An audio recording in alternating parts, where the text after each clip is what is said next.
Hojik tabirasi radio lila saklon pubi lila asida saktam langlibasing poiregi khonjalda loken wahengbam isanogi saktamda hazari mayum rozi loibi amadi thoinugi khonjalda thongam thoithoi elais mombi isanogi apokpa ahanthem rasmohon poiregi apokpa laiprakpam surje laimagi saktamda modubula sanabam amadi sanjip nongthombam loyagi saktamda lila iba Dinesh Ningthaujam lila puthokpa Sanjit Saikhom lobirasi radio lila saklon pubi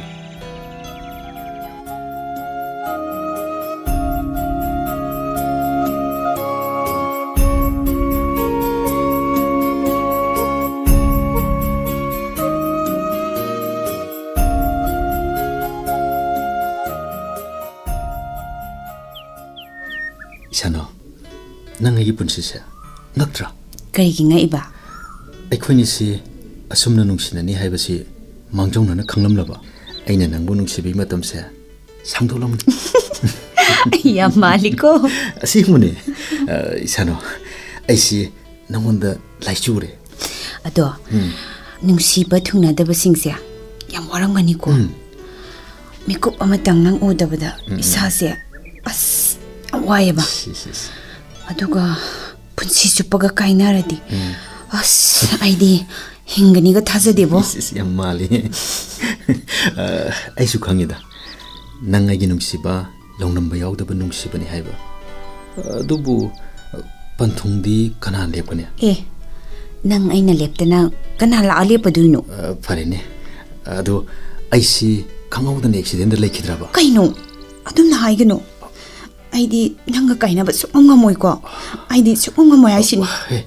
Adu iwana teda. Laibak haiba musu leidana.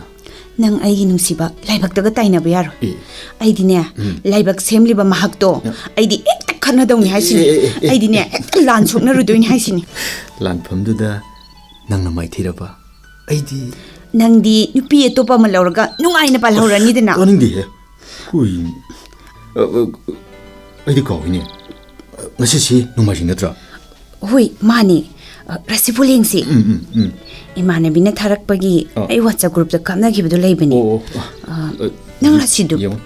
Aigidi danu ni kaina. Sida leiri. Ai parake ko. Mino maisa nangani.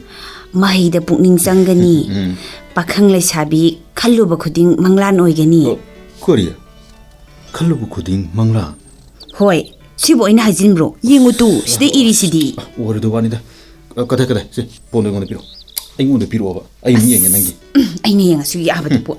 Nangi rasidubu. Ho, kaina. Selene.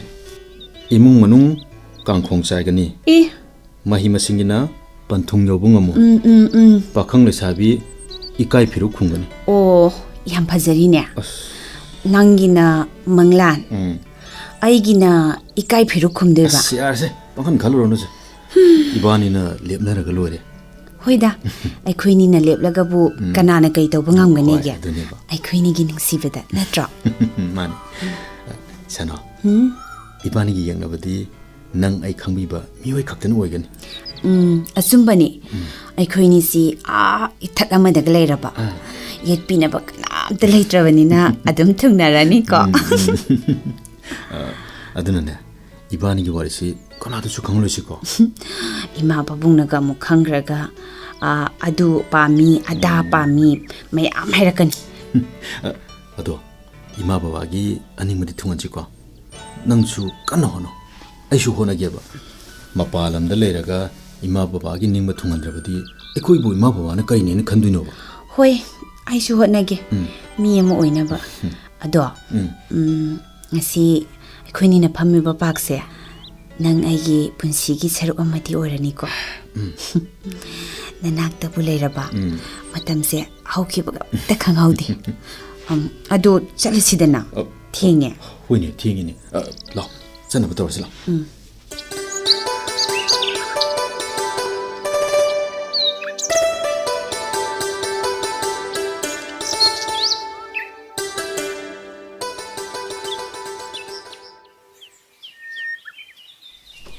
라이마, 라이마. 제 손에 레이에 꼴릭 팽람바니 제 아스 아잉바시다. 꼬나 이제는 평라수 야바두부. 야니다 라오 라오. 이제는 내 살로라바니. 사탁시라오. 아스 이마이비마. 나쿠시디 잉바나.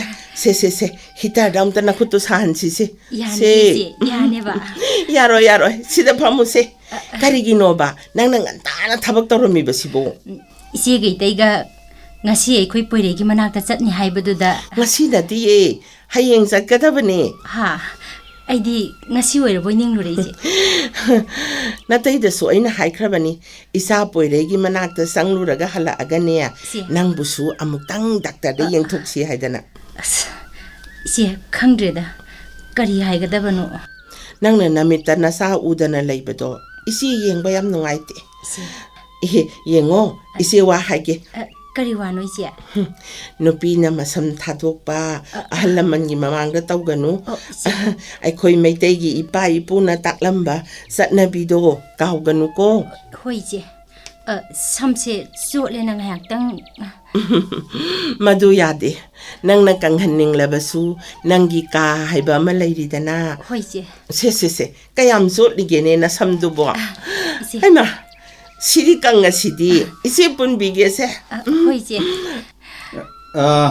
아이고 쌈도 탁기네 해 하이 나타 이수 솜다나 라에세 나곡도 딱굽살루세 호이제 이제 아이 이때기 살라우루게 세무로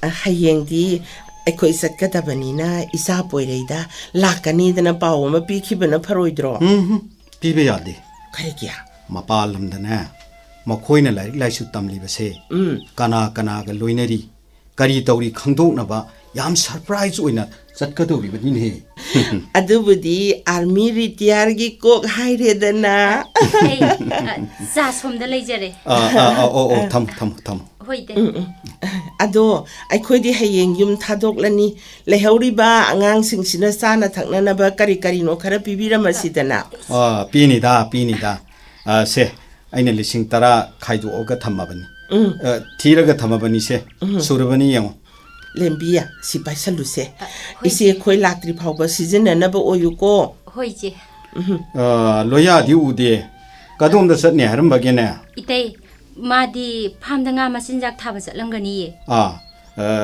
yum sida leiba mi khudimak aigi magi haina khaidokpa yade ko hoite nungsi sanana punna hingmi nagadobuni hoi ise aisu फामदा करी no मतिंग किता पांगलु खिगे होय जाथुकलुरो हाय nga do yonba yaramani ne yarabani लिसिंग यांखै मुक्ति फंगलोइदरने ai sodumna khali sakot sanu kaidauge sien thunga lawbirunu ko inaudagi होइदा आइसु खंगिदा आइदि आइ इसा दौन खल्लिबनि ने नंग आइ लेरिंग एसिदा मखोइसु तानबा याब करी नो खर तानजसनु आखो अदु लाइरि कदौरकी नंगबो ngarang gi do heiradro kani haina hanu thangsida ibo mo hauji pu dance ka tawkhidro asa ayam haina de ko ayam haina di sobing lawe haisini aina haise taune nangba nungsi khraba marup ni ne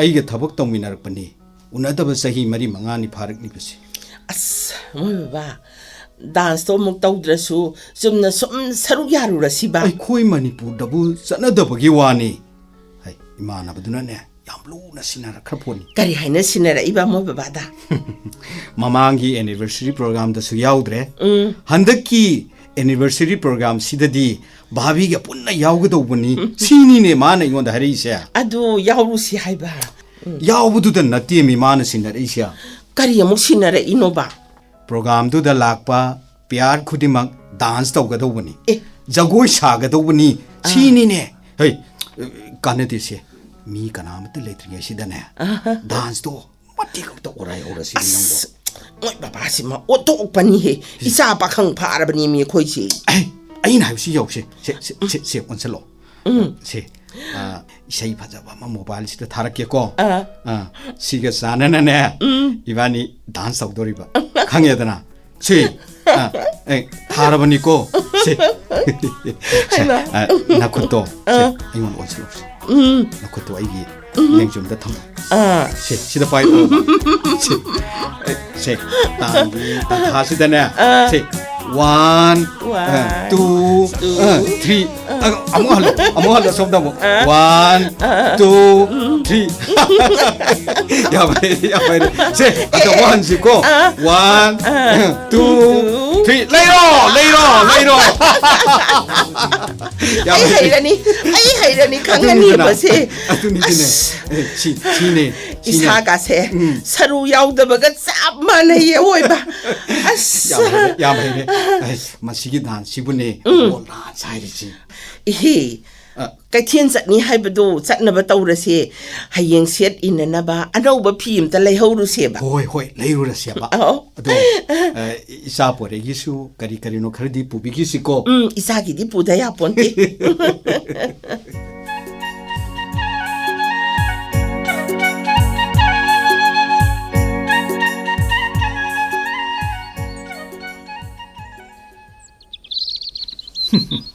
kaya da yengbu nuai kraba nga mayam masina masinjak sari base yon badi yarani se nga masinjak yaw bora se paira uro sina konarani puranu maduna ne ko na pizarasi haima singa sidi khusahuma sidi yon ba yarani ye nini humni sidane yon na batawrase moi kaka lising ni pu yang mukti phangloi drosibo aisu adumna khalibani ngai khulaima tamu khoidubu poiregi manakta satni habadu ngasirane hayeng chane na kaithenda kari no posai khara lairuni na sakhi oh leima mokhoi kaka yenghoi tamu so madi itei manane yadaba thab amatta tobi yadiko aisu khangi kedoroge moi kaka kanagi number no ne sida mu live sibo pairaga yengo number sisu khangdine auto pairi yengiko yengo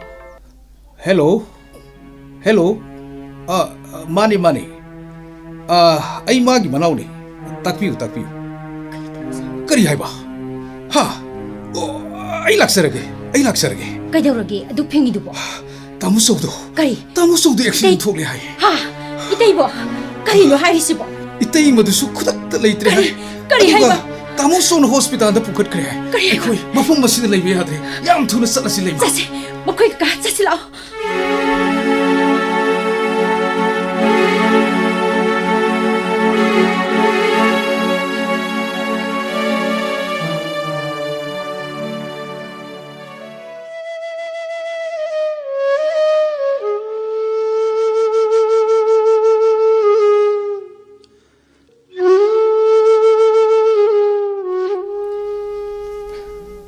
Shano. Ay, wakal si am sarang ne. Pothabong khangde. Poire, taibang pan sida leiriba siba khudingmak. Siba gi khayatagi nanthokduna setpang amloi.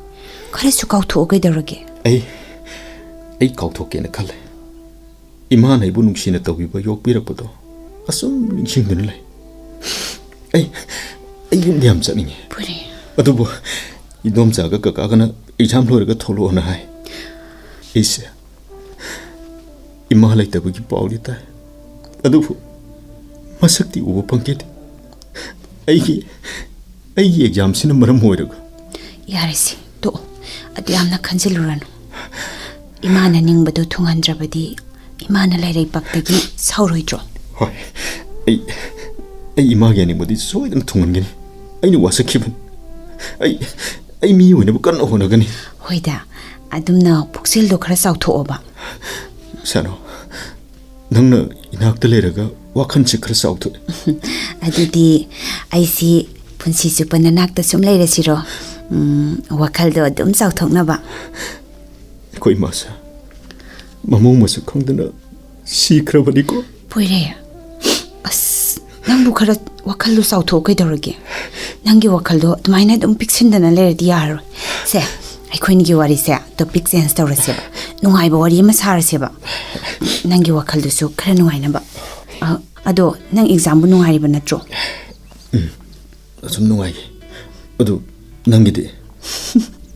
Ai gidi bunga answer paper du da nangi saktam da uraga lairabani ne as ꯀꯩꯝꯇ ꯏꯔꯝꯗꯦꯗ ꯅꯪꯒꯤ ꯋꯥꯈꯜ ꯈꯜꯂꯤꯉꯩꯗꯅꯦ ꯀꯩꯝꯇꯒ ꯏꯔꯝꯗꯦ ꯑꯗꯨ ꯍꯌꯦꯡ fail ꯑꯃ ꯑꯣꯏꯔꯒ ꯑꯩꯉꯣꯟꯗ ꯑꯃꯨꯛ ꯇꯥꯏꯅꯔꯛꯀꯅꯤꯀꯣ ꯇꯥꯏꯅꯔꯣꯏ ꯑꯩꯗꯤ ꯑꯩꯅ ꯃꯤ ꯑꯣꯏꯗ꯭ꯔꯁꯨ ꯅꯪꯅ ꯃꯤ ꯑꯣꯏꯔꯗꯤ ꯌꯥꯔꯤ ꯀꯩꯅꯣ ꯑꯩꯅ ꯍꯥꯏꯕꯗꯤ ꯅꯈꯣꯏꯕꯨ ꯏꯃꯥ ꯕꯕꯥꯅ ꯆꯩꯔꯣꯏꯗ꯭ꯔꯥ ꯍꯥꯏꯕ ꯆꯩꯔꯣꯏ ꯃꯌꯥ ꯅꯨꯄꯥ ꯑꯐꯕ ꯑꯃ ꯐꯪꯂꯦ ꯇꯥꯕꯗꯅꯦ ꯑꯦꯛꯖꯥꯝ ꯐꯦꯜꯒꯤ ꯁꯥꯎꯅꯤꯡꯕꯒ ꯂꯣꯏꯅ ꯃꯥꯡꯈ꯭ꯔꯗꯧꯅꯤ ꯅꯪꯁꯤꯗꯤ ꯑꯗꯨꯅꯅꯦ ꯑꯩꯗꯤ ꯑꯦꯛꯖꯥꯝ ꯍꯦꯛ ꯂꯣꯏꯕꯒ ꯑꯩꯉꯣꯟꯗ ꯉꯥꯡꯗꯅꯕꯅꯦ ꯅꯪꯕꯨ ꯐꯥꯔꯒ ꯌꯨꯝꯗ ꯄꯨꯔꯗꯕꯅꯤ ꯏꯃꯥ ꯍꯣꯏꯒ ꯁꯛꯈꯪ ꯃꯥꯏꯈꯪꯅꯔꯗꯅ ꯑꯗꯨꯗꯒꯤꯗꯤ ꯂꯨꯍꯣꯡꯂꯅꯤ ꯑꯦꯛꯖꯥꯝꯁꯤ ꯀꯨꯏꯅ ꯊꯥꯔꯗꯤ ꯇꯧꯔꯗꯤ ꯅꯨꯡꯉꯥꯏꯈ꯭ꯔꯅꯤꯗ ꯀꯩ ꯍꯥꯏꯕ ꯀꯩꯁꯨ ꯍꯥꯏꯗꯦꯗ ꯑꯩꯈꯣꯏ ꯀꯀꯥꯅ ꯁꯦꯜ ꯉꯁꯤ ꯊꯥꯔꯛꯀꯅꯦꯅ ꯍꯥꯏꯕꯅꯤ ꯊꯥꯔꯛꯇꯕꯗꯨꯗ ꯁꯨꯝ ꯄꯥꯜꯂꯝꯕꯅꯤꯗ ꯁꯦꯜ ꯀꯌꯥꯅꯣ ꯑꯩ ꯄꯤꯒꯦ ꯍꯦ ꯌꯥꯔꯦ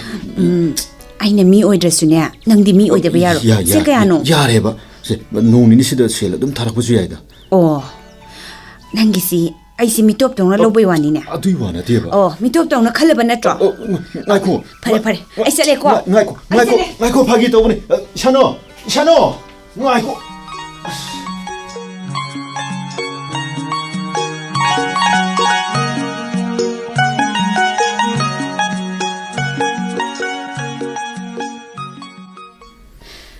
ꯂꯩꯃ ꯃꯣꯏ ꯀꯀꯥ ꯇꯥꯃꯨꯁꯨꯒꯤ ꯐꯤꯕꯝꯁꯦ ꯑꯩ ꯀꯔꯤ ꯍꯥꯏꯒꯗꯕꯅꯣ ꯈꯪꯗ꯭ꯔꯦ ꯆꯥꯎꯊꯛꯎꯁꯨ ꯌꯥꯗꯦ ꯑꯉꯥꯎꯕꯒꯤ ꯃꯇꯧꯒꯨꯝꯅ ꯀꯩꯊꯦꯜꯗ ꯅꯆꯦꯗꯣ ꯐꯤꯔꯣꯜ ꯂꯩꯕ ꯆꯠꯈꯤꯕꯅꯤ ꯉꯥꯏꯔꯨꯈꯤꯒꯦ ꯍꯥꯏꯗꯨꯅ ꯑꯗꯨꯝ ꯆꯠꯈꯤ ꯉꯔꯥꯡꯁꯨ ꯑꯊꯦꯡꯕ ꯑꯍꯤꯡꯗ ꯃꯥꯡꯒꯣꯟꯗ ꯄꯪꯀꯞꯇ ꯀꯞꯂꯝꯃꯤ ꯃꯣꯏ ꯀꯀꯥ ꯑꯗꯨꯒ ꯆꯣꯏꯔꯣꯟꯁꯨ ꯄꯉꯥꯡꯇ ꯉꯥꯡꯉꯤꯅꯤ ꯂꯩꯃ ꯑꯩꯒꯤ ꯊꯃꯣꯏꯗꯁꯨ ꯅꯨꯡꯉꯥꯏꯇꯕ ꯐꯥꯎꯏ ꯌꯨꯝꯁꯦ ꯏꯆꯤꯛ ꯆꯤꯛꯏ ꯏꯆꯦ ꯂꯩꯈꯤꯗꯕꯁꯦ ꯑꯗꯨꯕꯨ ꯀꯩꯗꯧꯔꯨꯅꯤ ꯅꯤꯡꯁꯤꯡꯂꯨꯔꯒ ꯂꯩꯃ ꯃꯣꯏ ꯀꯀꯥ ꯑꯩꯁꯨ ꯍꯛꯆꯥꯡꯁꯦ ꯅꯨꯡꯉꯥꯏꯐꯝ ꯏꯈꯪ ꯈꯪꯗꯦ ꯊꯕꯛ ꯁꯨꯗ꯭ꯔꯁꯨ ꯆꯣꯛꯊꯔꯒꯇ ꯂꯩ ꯗꯣꯛꯇꯔꯗ ꯑꯃꯨꯛꯇꯪ ꯆꯠꯁꯤꯔꯥ ꯍꯥꯏꯅ ꯈꯜꯂꯤ ꯃꯣꯏ ꯀꯀꯥ ꯑꯁꯤ ꯑꯅꯥ ꯊꯣꯛꯄ ꯑꯍꯤꯡ ꯇꯨꯝꯗꯕꯒꯤ ꯑꯣꯏꯔꯝꯒꯅꯤꯗ ꯈꯪꯗꯦ ꯃꯗꯨꯅꯔ ꯀꯔꯤꯅꯣ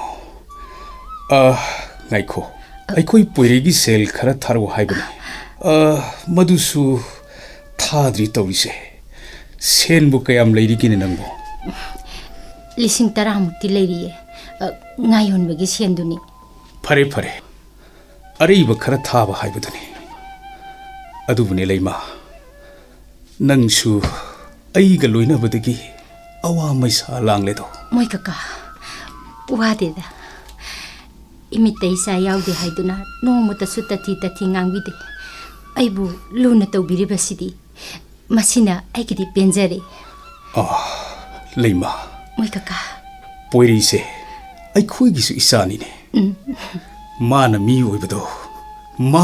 ꯑꯣꯏꯕꯗꯣ ꯑꯩꯈꯣꯏꯒꯤꯁꯨ ꯁꯔꯨꯛ ꯌꯥꯎꯔꯤꯕꯅꯤ ꯃꯣꯏ ꯀꯀꯥ ꯇꯥꯃꯣꯆꯧꯗꯣ ꯕꯖꯥꯔꯗ ꯑꯉꯥꯎꯕꯒꯨꯝ ꯂꯩꯔꯝꯃꯅꯤ ꯑꯩ ꯃꯥꯕꯨ ꯊꯦꯝꯂꯒ ꯄꯨꯔꯛꯅꯕ ꯇꯧꯔꯒꯦ ꯂꯩꯃ ꯍꯣꯏ ꯑꯩ ꯆꯠꯂꯦꯀꯣ ꯍꯣꯏ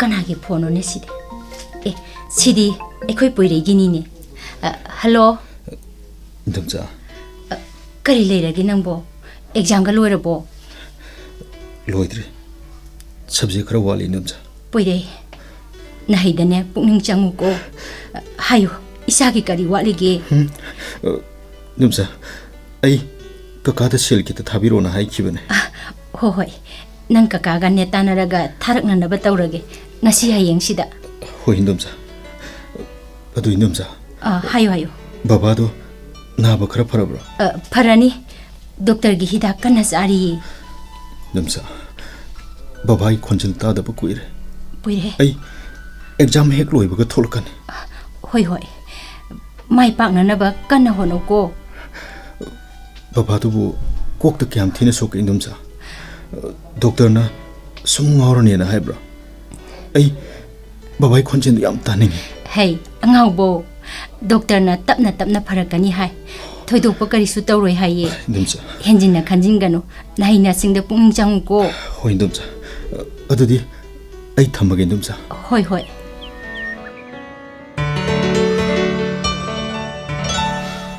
ꯂꯩꯃ ꯅꯪꯕꯨ ꯀꯗꯥꯏꯗ ꯂꯩꯒꯦꯅꯦ ꯑꯩ ꯁꯣꯝꯗ ꯂꯩꯌꯦ ꯇꯥꯃꯣꯁꯨ ꯍꯜꯂꯛꯑꯕ꯭ꯔꯥ 이따이디 할락보 우디니 액시델 토키부 마펌두다 핵핵 펌누를 레이버니 아두부 ngasi디 펌부 우디니 하이마 까둠다 묵자 크라자노드디 그틴데가디 쌍라가 잉비루라브로 잉라버니네 하이마 아두디 바우시다 합나바 떡시로 마두수 투말리 노무니니시디 잉키지 호시 토이나수 뻥칸 칸비르르노 락사라니다 마이나 레이마 아이세 학상시 이농 누아이품 캉데 뭐코이 가까 그이텐다 콩나 꼬쯧쯧루버두다 와브나 아묵도이마 아도 독터다 아묵땅 잉툭나바 떡시로 호이 아이수 아묵땅 잉톡게나 칸버니 이사 보이레기 센 타라바 마뚱다 ꯌꯦꯡꯕ ꯇꯥꯔꯦ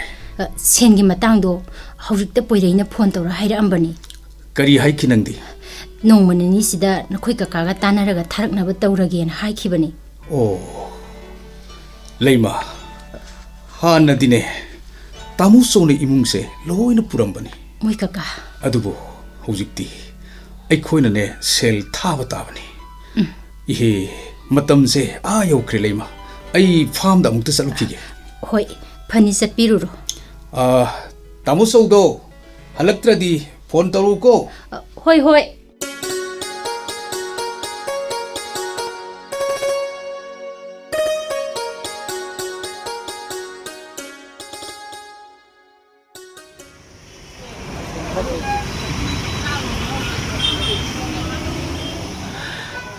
ꯀꯨꯏꯔꯕꯅꯤ ꯑꯩꯅ ꯁꯦꯟꯅꯔꯛꯄ ꯉꯁꯤꯗꯤꯅꯦ ꯆꯦꯟꯕ ꯌꯥꯔꯔꯣꯏ ꯍꯧꯖꯤꯛꯇ ꯅꯪꯒ ꯐꯝꯃꯤꯟꯅꯔꯝꯕ ꯅꯨꯄꯤꯗꯨꯕꯨ ꯀꯔꯣꯝ ꯆꯠꯈ꯭ꯔꯒꯦꯕ ꯃꯁꯝꯗꯣ ꯐꯩꯍꯧꯗꯕꯁꯦ ꯑꯩꯒꯤ ꯊꯃꯣꯏꯁꯦ ꯄ꯭ꯔꯛ ꯄ꯭ꯔꯛ ꯄ꯭ꯔꯛ ꯆꯥꯏꯔ ꯁꯩ ꯇꯧꯏꯕ ꯑꯃꯨꯛꯇ ꯁꯥꯎꯈꯤꯅꯣꯕ ꯑꯃꯨꯛꯇ ꯁꯥꯎꯈꯤꯅꯣ ꯀꯩꯗꯧꯔꯒꯦ ꯃꯤ ꯆꯨꯝꯅ ꯁꯨꯝ ꯑꯩꯅ ꯁꯤꯡꯅꯔꯛꯏꯁꯦ ꯀꯨꯏꯔꯕꯅꯤ ꯅꯆꯥ ꯆꯥꯎꯔꯕꯅꯤ ꯈꯔꯁꯨ ꯋꯥꯈꯜ ꯈꯟꯅꯁꯤ ꯀꯩꯗꯧꯔꯒꯦ ꯊꯣꯏꯅꯣ ꯍꯣꯏꯑꯦꯕ ꯑꯩꯁꯨ ꯈꯪꯉꯦꯕ ꯑꯃꯨꯛꯇ ꯇꯞꯊꯔꯣꯏꯕ ꯉꯁꯤꯗꯤꯅꯦ ꯑꯩꯗꯤ ꯋꯥꯁꯤ ꯆꯞ ꯆꯥꯅ ꯉꯥꯡꯅꯍꯧꯗꯣꯔꯤꯕꯅꯤ ꯋꯥ ꯉꯥꯡꯅꯗꯣꯔꯤꯕꯅꯤ ꯍꯥꯏꯁꯤꯅꯤ ꯃꯤ ꯁꯦꯜ ꯌꯥꯝꯅ ꯄꯥꯏꯕꯤ ꯅꯨꯄꯤꯅꯦꯕ ꯆꯨꯝꯅ ꯁꯨꯝ ꯁꯦꯜ ꯈꯔ ꯄꯨꯒꯦꯅ ꯋꯥꯔꯤ ꯇꯧꯔꯝꯕꯅꯦ ꯁꯦꯟ ꯄꯨꯕꯒꯤ ꯋꯥꯔꯤꯕꯨ ꯔꯦꯁꯇꯨꯔꯦꯟꯗ ꯀꯥꯏꯅ ꯋꯥꯔꯤ ꯁꯥꯕ ꯍꯧꯅꯕ꯭ꯔꯣ ꯂꯥꯛꯑꯣ ꯌꯨꯝꯗ ꯋꯥ ꯉꯥꯡꯅꯔꯨꯁꯤ ꯂꯥꯛꯑꯣꯕ ꯃꯤꯌꯥꯝ ꯃꯃꯥꯡꯁꯤꯗ ꯑꯩꯗꯤ ꯏꯀꯥꯏꯖꯩ ꯆꯠꯁꯤ ꯂꯥꯛꯑꯣꯕ ꯌꯨꯝꯗ ꯑꯩꯗꯤꯅꯦ ꯆꯥꯏꯍꯦ ꯁꯩ ꯇꯧꯏꯕ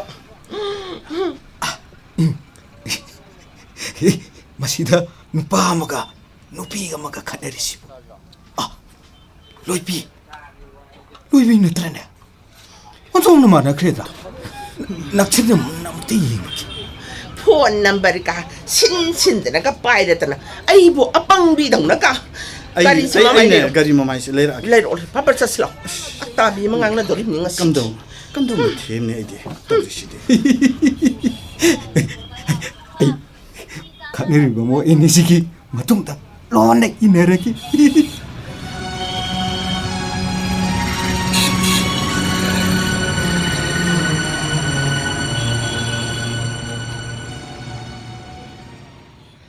ꯉꯁꯤꯗꯤ ꯑꯔꯦꯞꯄ ꯑꯃ ꯈꯪꯂꯅꯤꯗꯅ ꯌꯥꯗ꯭ꯔꯒ ꯀꯩꯗꯧꯅꯤꯒꯦ ꯏꯄꯥꯝꯗ ꯆꯠꯈꯤꯅꯤ ꯋꯥ ꯉꯥꯡꯅꯁꯤ ꯂꯥꯛ ꯏꯃꯨꯡꯗ ꯆꯪꯁꯤ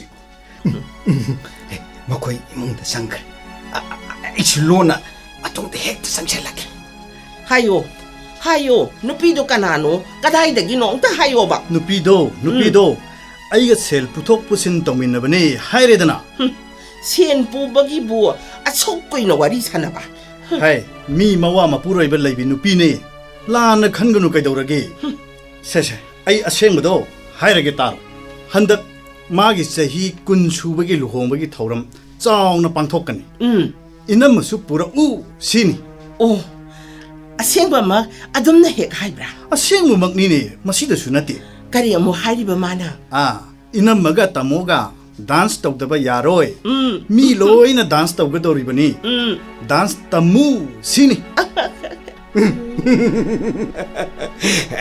Masidi, ayo oina sang lagi. Loibi. Dance, bol dance tok sih. Loibi. Kanano ba? masi kita Kanano? Kayo to rin si mo. Ano nang na? Ano ba si? hojik Kanano ba? so ka pa bani na Ay, kung si silon sila Dance tok sih. adu dik mai Kanano ba?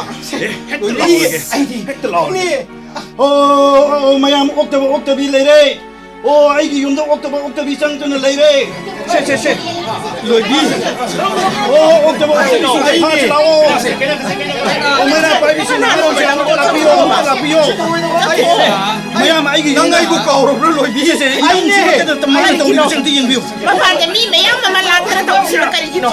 Tuwag yung hang bayag rin si mo karigino. Tuwag yung tanghang mo ba? Nang kanano? Mapamsita kayo, walang pano ba? Say!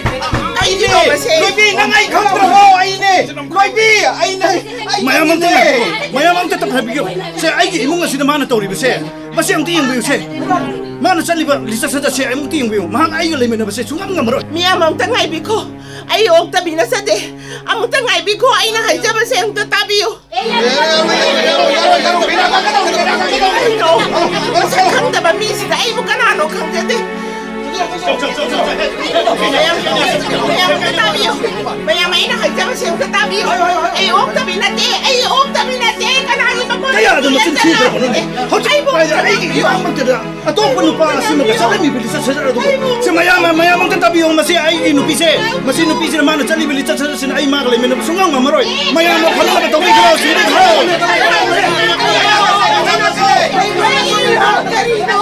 Ay, tiraw, Karino!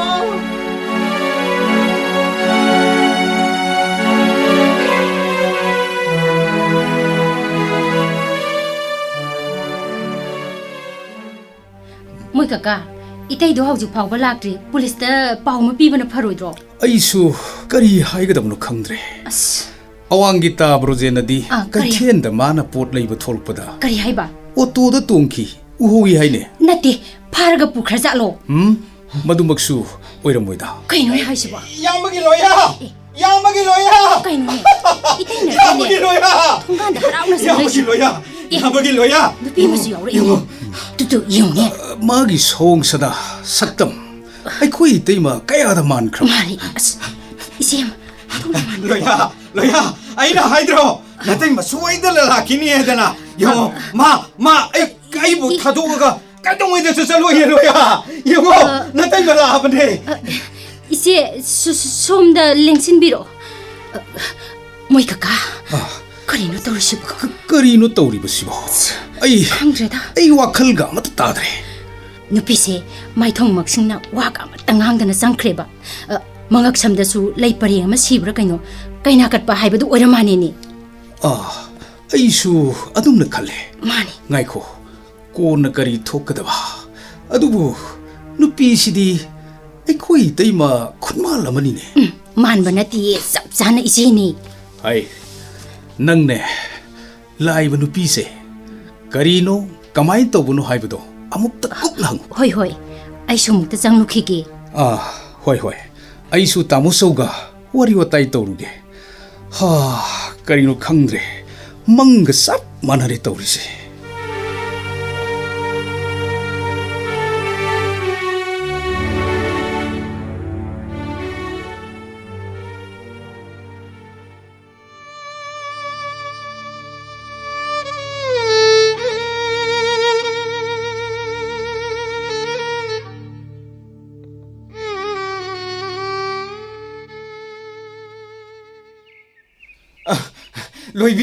Loibi, nang mu kadai dano.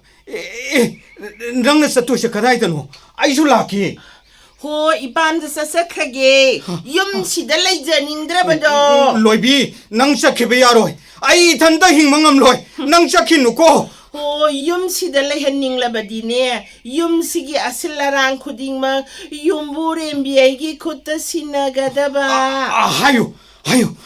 Nang kari pami. Sel pamra. Ai pige. Na tragana. Ai ki pencil book ꯅꯪꯉꯣꯟꯗ ꯄꯤꯌꯨꯔꯥ ꯑꯗꯨꯒꯨꯝꯕꯗꯣ ꯑꯩꯉꯣꯟꯗ ꯁꯤꯟꯅꯔꯒꯗꯕꯨ ꯑꯩꯅ ꯌꯨꯝ ꯊꯥꯗꯣꯛꯇꯨꯅ ꯆꯠꯀꯗ꯭ꯔꯣ ꯌꯦꯡꯉꯨꯅꯦ ꯂꯨꯄꯥ 10 20ꯒꯤꯁꯨ ꯃꯣꯏ ꯄꯥꯕꯨꯡ ꯑꯗꯨꯝ ꯅꯤꯔꯒ ꯂꯩꯒꯗ꯭ꯔꯣ ꯃꯣꯏ ꯄꯥꯕꯨꯡꯗꯤ ꯑꯩꯒꯤ ꯊꯋꯥꯏꯅꯤ ꯀꯩꯗꯧꯅꯨꯡꯗ ꯌꯨꯝꯁꯤ ꯊꯥꯗꯣꯛꯑꯒ ꯆꯠꯂꯣꯏꯌꯦ ꯆꯥꯕꯣ ꯉꯁꯤꯗꯒꯤ ꯁꯤꯟꯅꯔꯗꯧꯅꯤ ꯅꯪꯒꯤ ꯃꯤꯡ ꯊꯨꯡꯅꯕ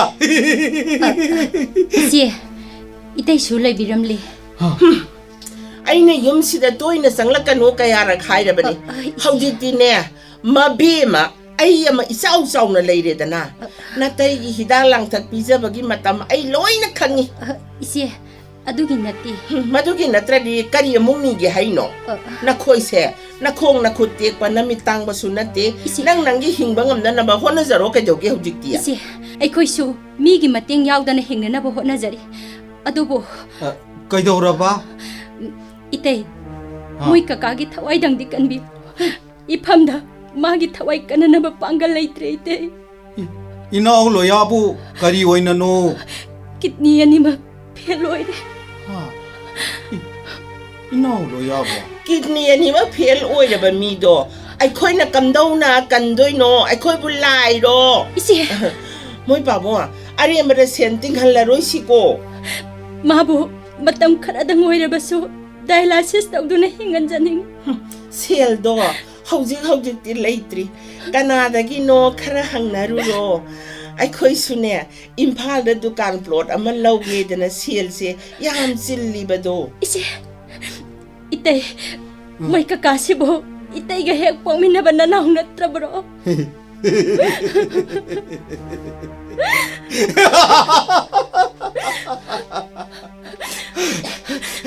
타와이 간바 미시바 액시덴다 시바 이때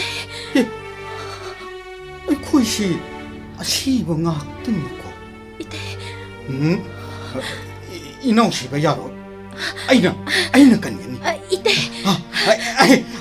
아이 호스피탈도 쌌겠니 이제 숭학당 라피우고 이제 나나오 쩌쩌리 이제 ꯃꯇꯩ ꯃꯅꯥꯎ ꯑꯅꯤꯁꯤꯅ ꯌꯦꯠꯄꯁꯦ ꯑꯣꯟꯊꯣꯛꯅꯁꯨ ꯌꯦꯠꯈ꯭ꯔꯄꯣꯠꯅꯤꯗꯀꯣ ꯃꯣꯏ ꯄꯥꯕꯨꯡꯅ ꯍꯣꯁꯄꯤꯇꯥꯜꯗ ꯆꯠꯀꯅꯤ ꯍꯥꯏꯔꯤꯗꯨꯕꯨ ꯀꯗꯥꯏꯗꯒꯤ ꯁꯦꯟ ꯄꯨꯔꯒ ꯆꯠꯄꯤꯗꯣꯏꯅꯣ 우부다 ꯁꯦꯟ ꯃꯌꯥꯝ ꯑꯃ ꯂꯩꯈꯤꯕꯅꯦ ꯑꯣ ꯃꯗꯨꯗꯤ ꯀꯨꯏꯔꯦ ꯂꯣꯏꯈꯤꯕ ꯆꯠꯇꯕ ꯌꯥꯗꯦ ꯍꯥꯏꯔꯒꯅꯅꯦ ꯁꯦ 10,000ꯁꯤ ꯈꯛꯇꯪ ꯍꯦꯛ ꯄꯥꯏꯕꯤꯈ꯭ꯔꯣ ꯀꯣꯟꯅ ꯑꯃꯨꯛ ꯃꯇꯦꯡ ꯇꯧꯔꯒ ꯂꯣꯏꯔꯦ ꯑꯩꯁꯨ ꯃꯇꯦꯡ ꯄꯥꯡꯂꯣꯏꯁꯤꯗꯤ ꯍꯥꯏꯗꯦ ꯆꯨꯝꯅ ꯁꯨꯝ ꯑꯔꯩ ꯂꯩꯇ ꯇꯥꯟꯅꯕꯅꯤ ꯁꯥꯎꯅꯨꯀꯣ ꯑꯣ ꯑꯔꯩꯕꯗꯨ ꯄꯤꯔꯣ ꯑꯩ ꯍꯣꯁꯄꯤꯇꯥꯜꯗ ꯆꯠꯂꯒꯦ ꯑꯩ ꯂꯧꯊꯣꯛꯂꯨꯈꯤꯒꯦꯀꯣ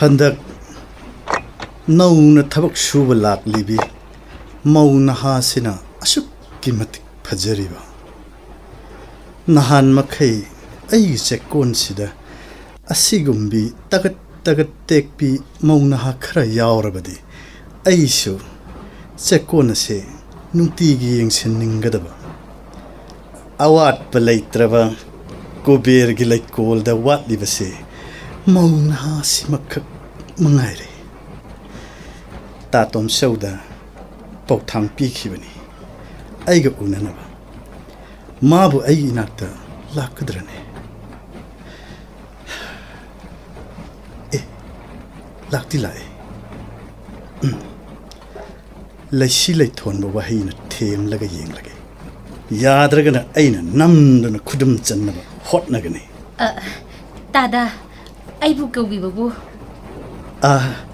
करिसु नत्तेदा तातोम सौदा सेल खरा पियु हाय हायना तातोम सौना तमलकपा होय हाइजखिबन लैतबना हेनबनिना कोना आइना थबक सुरिबसिगा पाथोक पासिन तौसियैदना हाइजखिबनि तादा मंगोंदा हाइद्रबसु अइंगोंदा कोक हेक हाइरगा लोबि ꯇꯥꯗꯗꯤ ꯄꯥꯛ ꯍꯦꯛ ꯂꯥꯛꯄ ꯎꯗꯕꯗꯨꯗ ꯉꯁꯤꯗꯒꯤ ꯑꯩ ꯅꯨꯡꯇꯤꯒꯤ ꯂꯥꯛꯑꯗꯧꯅꯤ ꯇꯥꯗ ꯅꯪꯅꯕꯨ ꯄꯥꯝꯂꯕꯗꯤ ꯂꯨꯄꯥ 5,000-10,000ꯗ ꯅꯠꯇꯦ ꯂꯥꯛ ꯑꯣꯏꯔꯕꯁꯨ ꯃꯇꯦꯡ ꯄꯥꯡꯒꯦ ꯍꯥꯏꯅ ꯅꯈꯣꯏꯒꯤꯗꯃꯛ ꯍꯤꯡꯂꯤꯕꯅꯤ ꯇꯥꯗ ꯑꯩꯁꯦ ꯃꯁꯤꯒꯤ ꯆꯦꯀꯣꯜꯁꯤꯗ ꯅꯠꯇꯦ ꯑꯩꯒꯤ ꯂꯟꯊꯨꯝ ꯃꯔꯥꯡ ꯀꯥꯏꯅ ꯂꯩ ꯃꯁꯤꯗꯒꯤ ꯅꯪꯒꯤꯗꯃꯛ ꯑꯩꯅ ꯂꯥꯛ 5-6 ꯃꯇꯦꯡ ꯄꯥꯡꯕꯗ ꯑꯩ ꯁꯣꯠꯊꯒꯗꯕ ꯅꯠꯇꯦ ꯇꯥꯗꯒꯤ ꯄꯨꯛꯆꯦꯜ ꯉꯁꯤꯗꯤ ꯈꯪꯂꯦ ꯇꯥꯗꯒꯨꯝꯕ ꯃꯤꯗꯤ ꯑꯇꯥꯡꯕꯅꯤ ꯋꯥꯔꯤ ꯅꯨꯡꯉꯥꯏꯔꯤꯉꯩꯗ ꯃꯤꯡꯗꯤ ꯍꯪꯍꯧꯗ꯭ꯔꯦ ꯑꯩꯒꯤ ꯃꯤꯡꯗꯤ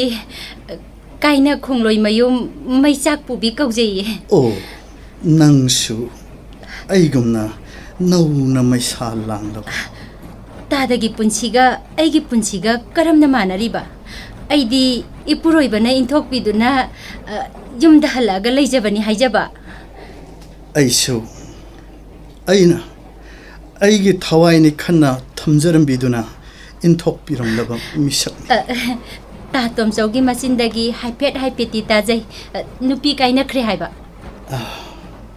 ꯅꯨꯄꯤ ꯊꯤꯔꯔꯣꯏ ꯈꯟꯈ꯭ꯔꯕ ꯑꯩꯒꯤ ꯄꯨꯟꯁꯤꯅꯤ ꯀꯔꯤꯒꯤꯅೋ ꯈꯪꯗꯦ ꯅꯪꯕꯨ ꯎꯔꯨꯕ ꯃꯤꯀꯨꯞꯇ ꯄꯨꯟꯁꯤꯁꯦ ꯍꯤꯡꯕꯒꯤ ꯃꯍꯥꯎ ꯑꯃ ꯊꯣꯛꯍꯜꯂꯤ ꯑꯩꯒꯨꯝꯕ ꯀꯔꯤꯁꯨ ꯀꯥꯟꯅꯗ꯭ꯔꯕ ꯂꯥꯏꯔ ꯅꯪꯅ ꯄꯣꯛꯂꯨꯔꯕꯤ ꯃꯤꯑꯣꯏ ꯑꯃ ꯎꯔꯒ ꯍꯤꯡꯅꯤꯡꯂꯤꯕ ꯀꯔꯦꯝꯅꯕꯤꯒꯅꯨ ꯑꯩꯒꯤꯁꯦ ꯏꯀꯥꯏ ꯏꯀꯤ ꯋꯥꯡꯃ ꯂꯥꯟꯅ ꯍꯥꯏꯖꯔꯤꯕꯅꯤ ꯑꯩꯕꯨ ꯍꯤꯡꯕꯒꯤ ꯃꯍꯥꯎ ꯑꯃꯨꯛꯇ ꯅꯪꯅ ꯄꯣꯛꯍꯜꯂꯨ ꯑꯩ ꯅꯪ ꯌꯥꯎꯗꯅ ꯍꯤꯡꯕ ꯉꯝꯒꯗꯕ ꯃꯥꯟꯗꯦ ꯑꯗꯣꯝꯅ ꯇꯥꯛꯄꯤꯕ ꯑꯩꯒꯤꯗꯤ ꯂꯥꯏꯕꯛ ꯐꯕꯅꯤ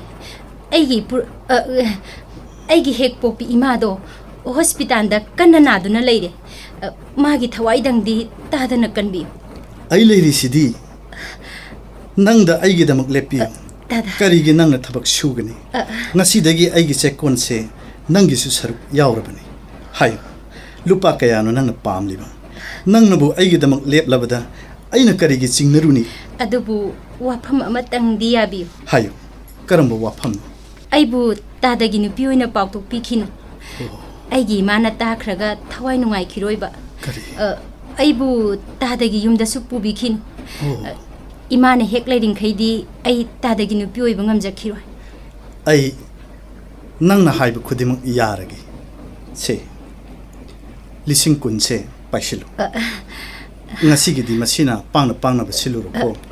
Hoi, panitada.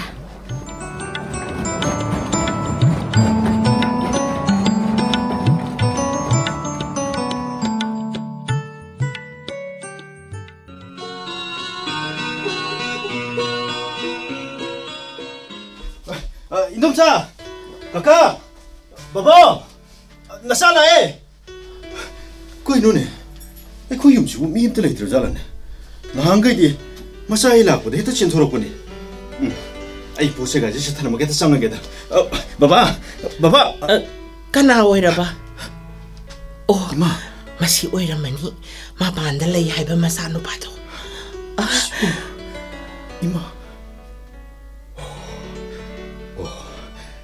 Masih oira nih. Indom sana, ayo ma tu bima lagi hai betul. Kaya di ma kamu masuk mana riba? Ibu ngo. Ma tu, kakak koi, indom cak koi bu. Moi di tongana, ada uriba sangtap se sida laikre. Kari, tongana laikre hai ba. Baba na katom da. Magi hidat kare lairuni dana sathoki badangairi. Atu di, ay indom cak koi da salu kiki. Salura no kana roy. Yum da laita bani. Kadai da chat kerja indom cak koi da. Noi kakado masangam de dana hospital da laiba kuira bani. Yum da halak taba kuire. Kakak bo. Karambo hospital da no. Mana lari si bo. Kaubru hospital haiba adu do ora male. Kaubru hospital. Ay hujan muksa kani. Mato.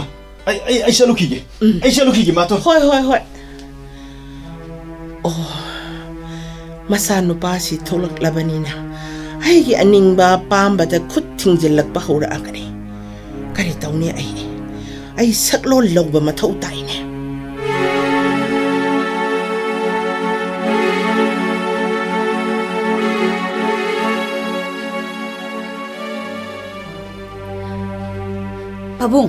ꯄꯥꯕꯨꯡꯅ ꯇꯧꯕꯤꯔꯤꯁꯤꯕꯨ ꯀꯔꯤꯅꯣ? ꯂꯥꯟꯖꯗ꯭ꯔꯕ ꯏꯃꯥꯕꯨ ꯄꯥꯕꯨꯡꯅ ꯅꯝꯗꯨꯅ ꯇꯥꯟꯊꯣꯛꯈꯤꯕ ꯅꯠꯇ꯭ꯔꯣ? 이베마 아무것도 탑토. 낭기 이마도 옥tab이네 옥tab이. ꯑꯩ ꯂꯣꯏꯅ ꯈꯪꯉꯤ. 이마ꯒꯤ ꯃꯆꯤꯟꯗꯒꯤ ꯇꯥꯔꯦ. ꯄꯥꯕꯨꯡꯒꯤ ꯈꯨꯖꯤꯜ ꯊꯧꯔꯥꯡꯗꯒꯤ 이마ꯕꯨ ꯅꯝꯗꯨꯅ 미야망ꯗ ꯀꯩꯅꯥ ꯀꯜꯍꯟꯈꯤꯕ ꯅꯠꯇ꯭ꯔꯣ? 그리. ꯅꯆꯥꯕꯨ 미야 ꯃꯃꯥꯡꯗ 이카이 피로 쿠반바 ꯅꯠꯇ꯭ꯔꯣ? 너희 ꯌꯥꯝ ꯄꯦꯟꯗꯦ. ꯑꯩꯅ ꯈꯣꯏꯕ ꯌꯥꯝ ꯄꯦꯟꯗꯦ 하신다. 낭기 나마나 낭원드 낭리버도 아란바 ꯉꯥꯛꯇꯅꯤ. 그리. ꯇꯨ ꯌꯦꯡꯉꯨ. ꯌꯨꯝꯁꯤꯃꯛꯇꯗ ꯅꯨꯄꯥ ꯄꯨꯁꯤꯜꯂꯒ ꯗꯥꯟꯁ ꯇꯧꯃꯤꯟꯅꯔꯤꯕꯁꯦ ꯃꯁꯦ ꯑꯩꯅ ꯂꯧꯍꯧꯕ ꯐꯣꯇꯣꯅꯤ. ꯐꯣꯇꯣꯁꯤ ꯌꯦꯡꯉꯨ. 그리. ꯃꯁꯤꯕꯨ 이마 댄스. 오. ꯑꯩꯒꯤ 이마ꯃꯛꯅ ꯑꯁꯤꯒꯨꯝꯕ ꯂꯤꯆꯠ ꯆꯠꯄ. ꯃꯁꯤꯕꯨ ꯑꯣꯏꯊꯣꯛꯄ ꯌꯥꯔꯣꯏ. ꯐꯩ. ꯃꯁꯤꯅ ꯑꯁꯦꯡꯕ ꯑꯣꯏꯔꯕꯗꯤ ꯈꯪꯒꯅꯤ 이마ꯁꯨ. 이베마 나이코네. 까다이도는 이베마 낭 짤리두보. 나이코네 아무튼 나이코네. 예 이베마.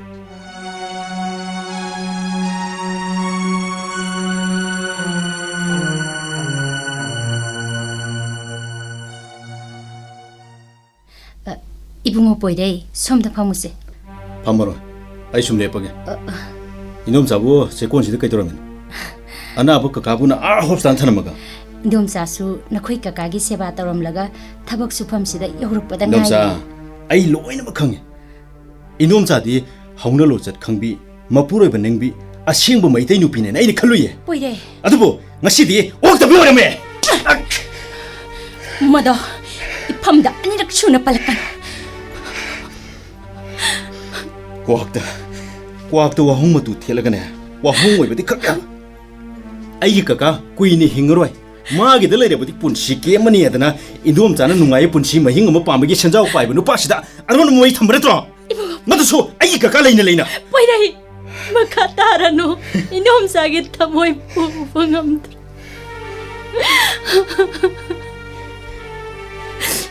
미암나 이부 옥다비 오이나 우라바소. 아이 옥다비디 오이트리네. 아이기 pun시세 아쟁바 단자 nga이리버네. 아시잉 단자가 사마지 미농 마차가 까나네 헬루게바 쿠딩막 아이기 뿌로이버네 헤나 루이. 인돔 자부 라한나 뻑톡비간 난 농마 나트라가 농마디 아이기 삭론 캉락키니에.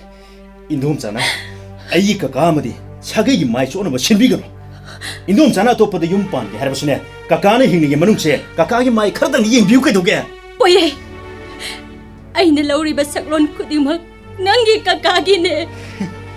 마기다막 까토크라바 타와이네 타와이. 아두가 인도음 자나 마시마디 캄비우 할신 옥직디 카카이 와칸 깍토피 보이래. 마사이 샤옥존홀레 아무까나 юм드도 콩군답이라노 아이 잘래 이붕어 보이래.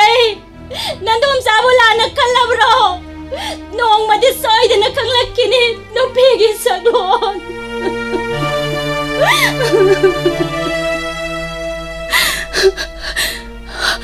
까나데 ꯑꯩꯉꯣꯟꯗ ꯁꯤꯟꯅꯔꯝꯕ ꯁꯦꯟꯐꯝ ꯃꯌꯥꯝ ꯑꯁꯦ ꯄꯨꯔꯒ ꯑꯩ ꯆꯦꯜꯍꯧꯔꯒꯦ ꯃꯇꯥꯡ ꯆꯥꯔꯤꯉꯩꯁꯤꯗ.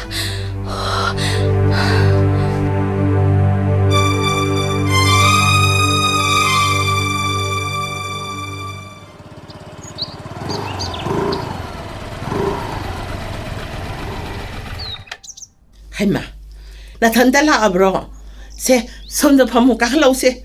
야니 팜드레소. 하이마 까나가 까리 떠오르게 아무 사오리두나. 나티 이마나 떠오르세 까이노.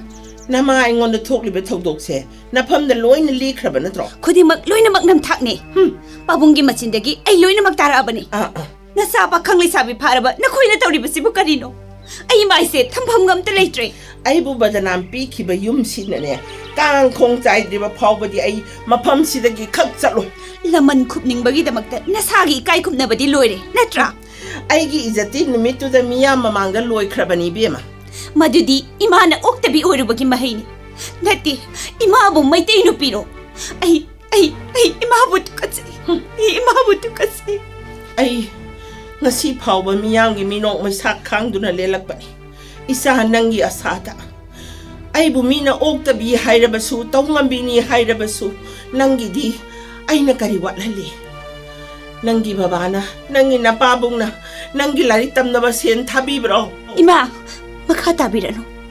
Aisu thamoy panbini. Aina mahagpo nugsirure.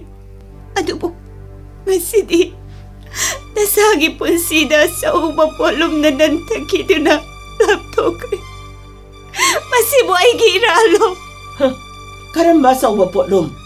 Mari matahay ba't sa nabiduna? Karamba sa nabigipal na isabot hamoy kaya liba. Ima, ay kang bay. Ay kang bayang way ma. Ay magalap na basi. Ay Ado, kang bayang namada hayo. Nupado, kanano, kaday da gino, ingon da hayo ba? Ma, atay ka nasunati. Ima gimapamda. Ima aton hay nagkauriba. Oy raydun. Kaya ay ba?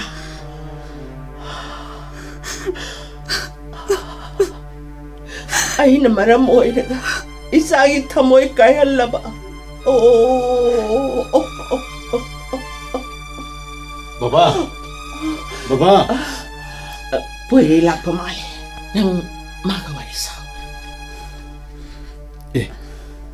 ꯅꯪꯗꯤ ꯃꯐꯝꯁꯤꯗ ꯀꯩꯗꯧꯔꯤꯕ? ꯅꯪꯅ ꯃꯇꯦꯡ ꯄꯥꯡꯈꯤꯕ ꯁꯦꯟꯐꯝꯗꯣ ꯑꯩ ꯍꯌꯦꯡ ꯁꯣꯏꯗꯅ ꯄꯤꯔꯒꯦ. ꯕꯕꯥ ꯂꯥꯛꯇ꯭ꯔꯤꯉꯩꯁꯤꯗ ꯊꯨꯅ ꯆꯠꯂꯣꯔꯣ. Poirei, ay mapamsida sel niba lakpa nate. ꯑꯗꯨꯗꯤ ꯀꯩꯗꯧꯕ? Nang bunong sibadang auzakibat tawa ini. Ay na drug talay suba, drug saba. Nupa na kayaloy na ba? Kuding magminambangag tani. Napamdagi laptop na ba? Hona na ba ay gisaklo ni? Kari hai ba? Tat. Nang gisaklo. Mane, tat. Saklo ni. Ay gisaklo ni. Poirei, nang ningsing libra. Adungay, nang ay na. Rasi poling minakibada. Hayra kibawa hising da. Nang ningsing drabra. Imong manong kangkong sa ini ikay piruk kong gani haibado. Ngasidi kum na mag-asumba oirere.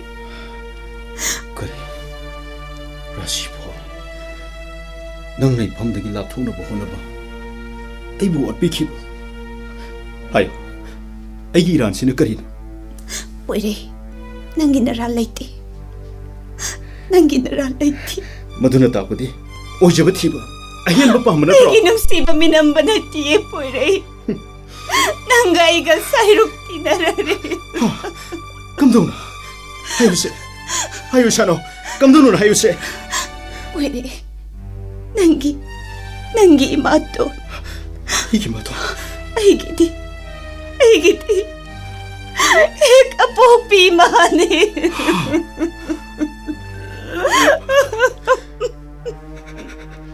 Masikang labay na nangondagi laptop na balaw kibasaklo ni. Kari hai ba? Aigi ima tondo. Nanggi poksabi ima. Mane. Poirei, nung sibadagi kunay na hinatlo ini. Ngasidi, nang aibo na salmak ni Carlo. Ay natake. Inom sa wari libi badagi. Isaki. Matamadu. Aigi babana angawbugum kay thelda imala kinena khanduna matam kaya kam na lenkiya. Aigi imaga samanabi. Nanggi mamagi matung innabani na. Imana sidringeda dance tambira me hai babana. Kari. Dance tambira me hai baba. Imagi mo. Imayam lankre. Numito. Bima. Noy pabong na ay buso dance tambira mi. Phone na malakle haiduna nang pabong na phone kan na tauringeda. Angaw ba man manupado na inaktalak laga dance sa uminaki. Ay sunanggi pabong oira boy ningki. Madugi kudong Sabado lauraga aibo. Angaw ba nupado na kay nakat kibanin namno na mayam na. Aigi ipamak na. Namito dagi. Ay nakanke. Ay gipunsi kangkong sayang kiba misakti. Angaw ba man manupa sinane. 마기 욤시다보 깡콩 짜이헨가니 칸두나 아이는 상로원 나만 라우두나 렐락바네 그리 이마돈수 썩은 로럼리가 하우직티 보이래 낭기 바바 란데 하이바 아이 캉레 랄리바디 팟트라바 마학 아두네 이마돈 낭기 난돈사 낭기 까까 이몽 만ungin nungsiba mari ay natadadkibane 이마돈 막나 masida sunate nanggi seltana ba ayna ay gisa nupida take nang namabu araw kanuko 이마돈 이마나 이밤다 비락히바 센펌도 아이나 낭원다 마팅 떠오버두나 이마나 보이레이기다막 타락바 센펌니 간비우고 샤노 nang ay warise kanada suli thoko nako miyam ki minong mesa ay yam ki ay nang bunga sidagi isan ni ay nakalabana ay maki poire ay hawjak tiyam ningam latrene ay yum sida laibada matik sa adre nanggi kakamadi nandom sa adatamo natay mamadi na sinayam lan kre hayna hawjak ti nanggi baba sumahaw sagom na wakal soidrabanin ima isa kaday dano mahinglurage bema salas sila o ima 이마돈 salas kaday dano chat kadoy sibo chat ki bayaro 이마돈 minong may sagi taybang pal da saklon pubi nupi oy rubana thazabang amlaroy aibu taybang kanana saklon pubi ima isa di asing batamoy gi saklon galoy na nalelurage 이마돈 chat ki harba suba bala ga chalo je chat ki no boy imaton nang babagi nung simiheng na ikong se tang bangamlaroy 이마돈 ay salage nang babalag tringayda 나 보이래 이마이스 아부 아무 감라노 사글론 부비 이마이스 ngasi디 yamna laapna kadayda noma hingluragi anahuba saglon namada imaisa kadayda noma hingluragi amu kamlano laibuk haiba laibuk sina sanari bulila sibu karin he taibang mapu asumna kainahan basibu nangi karamba thoksilno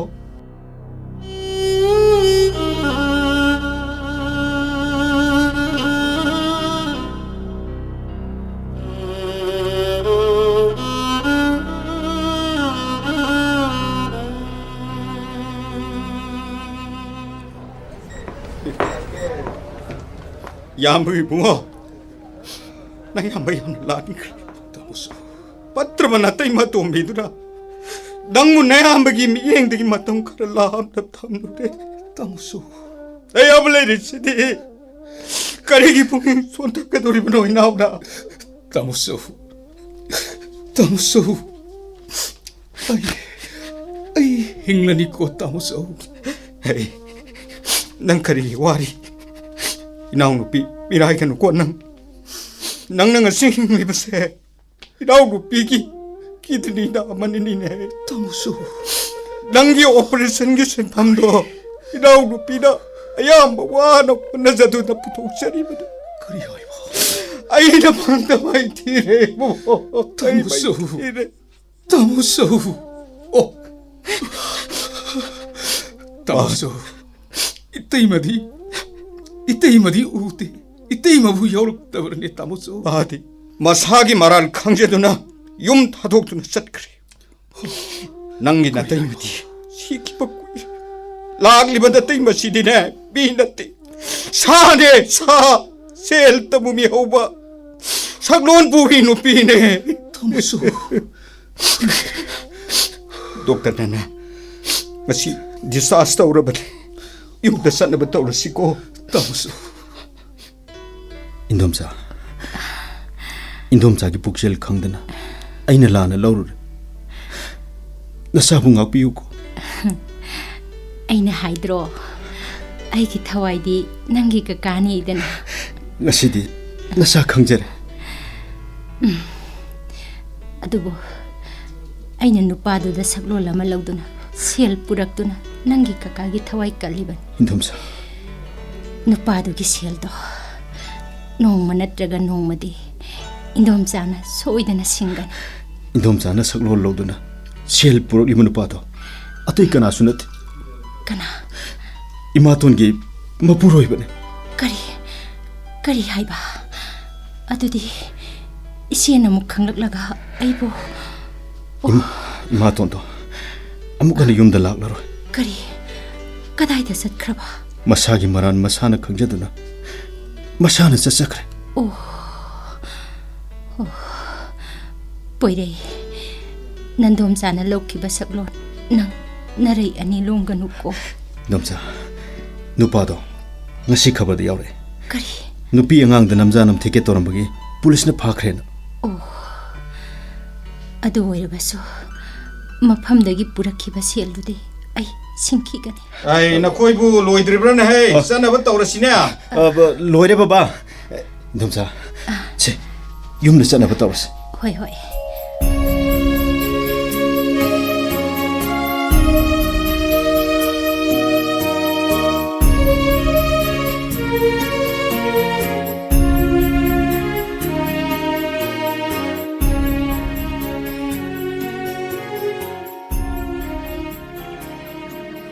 हौजिक ताबिख्रे radio लीला सकलोन पुबी लीला सिद सक्तम लांखिबसिंग पोइरेगी खोंजलदा लोकेन वाहेंगबम इसानोगी सक्तमदा हजारी मयुम रोजे लोइबी अमदी थोइनुगी खोंजलदा Thongam थोइथोइ alias मोम्बी इसानोगी अपोकपा अहनथेम Rajmohan पोइरेगी अपोकपा लाइफ्राकपम सुरजे लैमगी सक्तमदा मोदुबुला सनबम अमदी Sanjeev नोंथोंबम लोयागे सक्तमदा लीला इबा दिनेश निंगथौजम लीला पुथोपा संजित साइखोम लीला असी diamond radio की presentation ने